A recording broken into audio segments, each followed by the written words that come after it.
Vous regardez Al24 News, merci de nous rejoindre pour cette édition 100% africaine. Tout de suite les titres. Sahara occidental, la Chambre de la Cour de justice de l'Union européenne s'est prononcée ce mardi sur l'application de l'accord de libre-échange Maroc-Union européenne.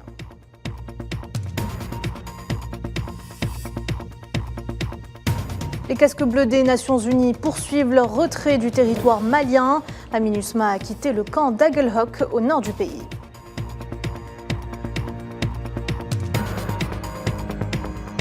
La sentence est tombée pour l'ex-chef d'État mauritanien Mohamed Ould Abdelaziz.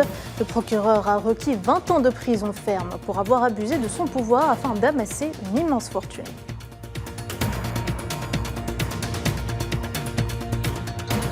Enfin, au moins une vingtaine de civils ont été tués dans la nuit de lundi à mardi dans l'est de la République démocratique du Congo dans une attaque attribuée aux rebelles ADF. Bonsoir à toutes et à tous. Avant de développer ces titres, l'Assemblée nationale populaire participe ce mardi dans la capitale rwandaise Kigali à la réunion des parlementaires africains et asiatiques sur la population et le développement. Cette réunion vise à renforcer la capacité des parlementaires afin de leur permettre de traiter les questions relatives au développement et à assurer la complémentarité des lois et des politiques.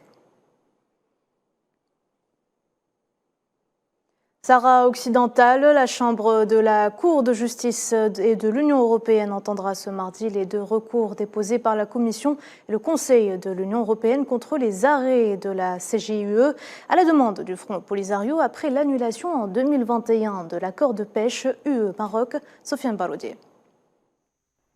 Le tribunal de justice européenne examinera les recours introduits par le Front Polisario, représentant unique et légitime du peuple sahraoui, qui a pu annuler les clauses de l'accord de pêche Union européenne-Maroc qui incluait illégalement les territoires occupés du Sahara occidental. La Cour examinera également le recours déposé par la Confédération paysanne, demandant l'interdiction des importations de produits halieutiques et agricoles provenant des territoires occupés du Sahara occidental. Les éléments principaux qui seront examinés sont entre autres le fait que le Sahara occidental détient un statut séparé et distinct du Royaume du Maroc, comme il est situé à l'extérieur des frontières internationalement reconnues pour ce dernier. Le peuple sahraoui jouit du droit à l'autodétermination et à l'indépendance depuis 1966, et le Front Polisario est le représentant unique et légitime du peuple du Sahara occidental, reconnu comme tel par l'Organisation des Nations Unies. Pour rappel, l'accord de pêche Union européenne-Maroc est arrivé à terme au mois de juillet dernier et sa reconduite dépend du verdict de la Cour de justice européenne. La suspension est relative notamment au fait que l'accord incluait de manière illégale les territoires occupés du Sahara occidental. Les institutions européennes, et notamment le Parlement, ont été secouées récemment par des scandales de corruption, principalement le Morocco Gate, révélant les méthodes mafieuses employées par le régime d'occupation. D'un autre côté, et à une dizaine de jours de la fin du mandat de la MINURSO, les violations de l'occupation se multiplient contre les militants, les activistes et les défenseurs des droits humains sahraouis. À ce propos, le représentant du Front Polisario à l'ONU a écrit une lettre au président du Conseil de sécurité afin de l'interpeller contre les exactions perpétuelles contre le peuple sahraoui dans les territoires occupés, à l'instar de la répression atroce exercée contre les activistes de la CODESA et de l'Association sahraoui de défense des droits humains. La missive, destinée aux représentants de la République du Brésil, exerçant la présidence tournante du Conseil, a également revendiqué l'élargissement du mandat de la MINURSO à la mission de contrôle des droits humains et l'accès sans contrainte aux territoires occupés dans le cadre du renouvellement potentiel du mandat de la MINURSO par le Conseil de sécurité. Le Front Polisario a également mis en garde contre la perte de confiance dans le processus de paix et le processus politique de résolution du conflit au Sahara occidental, si des dispositions fermes n'étaient pas entreprises. Pour rappel, le cessez-le-feu a été violé il y a 2 ans de manière unilatérale par les forces de l'occupation, alors que les expressions de solidarité internationale et de soutien à la lutte légitime du peuple du Sahara occidental se multiplient, exigeant l'application du droit à l'autodétermination et à l'indépendance en vue de la décolonisation de la dernière colonie du continent africain. Pour Gilles Devers, l'avocat du Front Polisario ayant pris part à la seconde audience, l'Union européenne doit s'adresser au peuple sahraoui au lieu de faire des affaires avec le colonisateur. Écoutez. Nous venons de passer 2 jours complets sur la question du Sahara occidental à l'initiative du Front Polisario et un procès complémentaire au nom de la Confédération paysanne.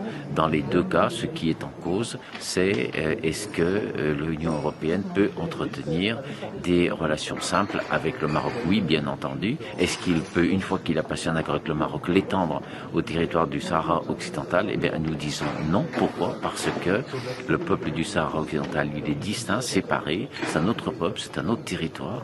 Il a son représentant, qui est le Front Polisario, reconnu depuis des années par l'ONU, et cette reconnaissance de l'ONU est toujours réitérée. Il a signé des accords internationaux, et il n'a pas donné son accord. Voilà. Donc en fait, on revient à quelque chose qui est complètement basique dans la colonisation, c'est que le colon vient vous dire « je rentre chez toi parce que je vais faire ton bonheur », et en fait, il fait son bonheur pour lui, et nous on nous pose simplement non, c'est le peuple colonisé qu'il faut entendre, et il ne faut pas avoir une discussion avec lui. C'est lui, il te dit oui ou non.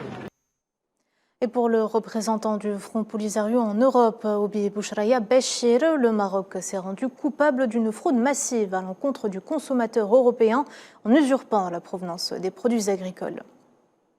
Aujourd'hui, en plus de cette session d'interaction, des questions et des réponses, l'après-midi, c'était le tour du cadre de la Confédération paysanne qui avait présenté une plainte en France contre l'importation des produits agricoles provenant du Sahara occidental avec un étiquetage Maroc qui serait bien sûr une fraude massive contre le droit des consommateurs européens, mais aussi une violation des différentes décisions de la Cour de justice.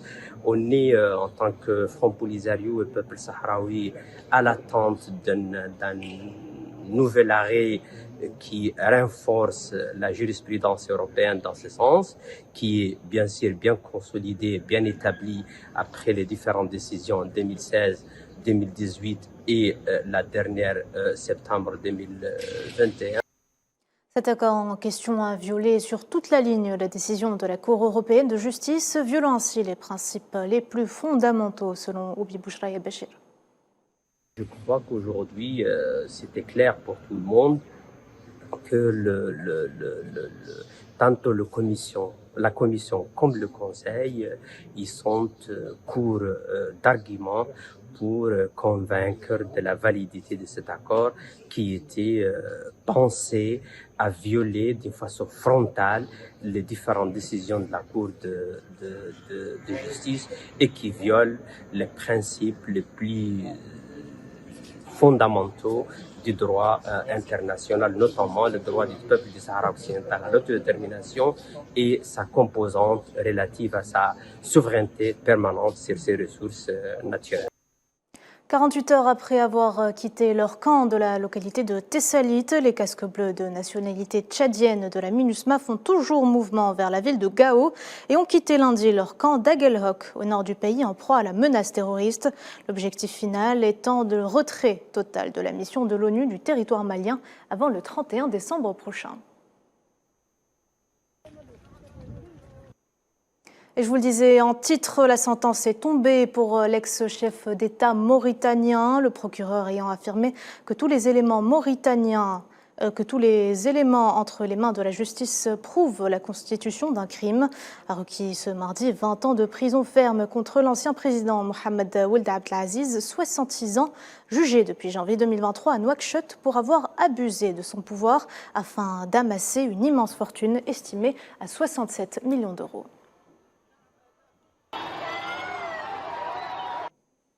Les drames se multiplient sur le continent. Au moins 5 personnes ont été tuées par balles et 5 autres kidnappées lorsque des hommes armés ont attaqué une ville de l'état de Katsina dans le nord du Nigeria. La police a lancé une chasse à l'homme pour retrouver les coupables et secourir les personnes enlevées. Selon les témoignages de certains habitants, les hommes armés avaient bloqué tous les points d'entrée et de sortie de la ville pour pouvoir accomplir leur sinistre mission avant l'arrivée des forces de sécurité.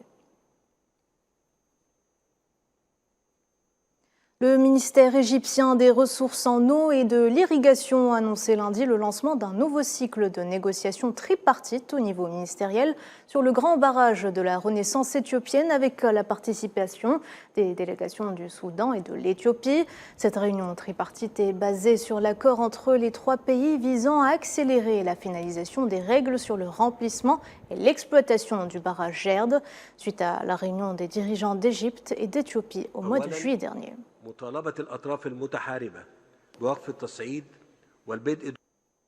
Au moins une vingtaine de civils ont été tués dans la nuit de lundi à mardi dans l'est de la République démocratique du Congo dans une attaque attribuée aux rebelles ADF. Parmi les victimes, 12 mineurs assassinés à l'arme blanche. Cette attaque a eu lieu dans un quartier périphérique d'Oicha, localité du territoire de Béni, dans le nord de la province du Nord Kivu. Les combats opposant les rebelles du M23 et groupes armés pro-gouvernementaux à l'est de la RDC se déroulent ce mardi à une vingtaine de kilomètres seulement au nord de Goma, le chef-lieu de la province du Nord Kivu. Officiellement, l'armée respecte un cessez-le-feu exigé par une médiation régionale, mais des témoins ont affirmé à l'AFP que des militaires et des patriotes combattent ensemble contre le M23. En Somalie, les forces régulières ont mené une opération contre les terroristes Shebab dans la région de Bakoul, au sud-ouest du pays, et ont libéré la localité d'El Boun, selon le commandant de la 60e division de l'armée. Les soldats de l'armée somalienne ont saisi des dépôts d'armes et des véhicules. Aucune victime n'a pour l'heure été signalée. Dans le reste de l'actualité, les États-Unis ont annoncé ce mardi la suspension de la plus grande partie de leurs aides au Gabon en réponse au coup d'État du 30 août dernier qui a renversé Ali Bongo Ondimba. Toutefois, le département d'État américain rappelle que l'aide humanitaire sanitaire et à l'éducation ne sont pas concernés par cette décision. Le département d'État rappelle au passage son soutien à, je cite, une transition durable vers une gouvernance civile et les intérêts partagés de sécurité dans le golfe de Guinée. Plus de 30 personnes ont été enlevées par des bandits présumés dans le nord du Cameroun, selon une déclaration du maire de la ville de Touboro. Les ravisseurs auraient frappé dans la soirée de lundi à mardi au retour des commerçants du marché de la ville. L'identité des victimes n'a pour l'heure pas été dévoilée.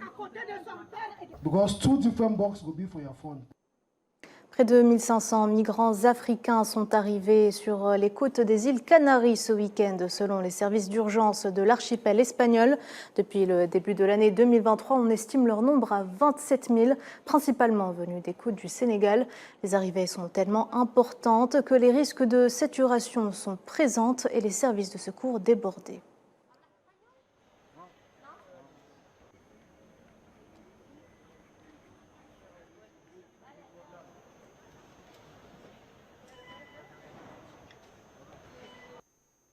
Et on se quitte sur cette information. Un tribunal kényan a prolongé ce mardi une décision de justice suspendant le déploiement d'un millier de policiers en Haïti en proie à la violence des gangs. Le pays des Caraïbes connaît de nouveaux records de criminalité, ont alerté les Nations Unies 3 semaines après avoir donné le feu vert au déploiement d'une mission multinationale non onusienne dirigée par le Kenya pour venir en aide à la police haïtienne.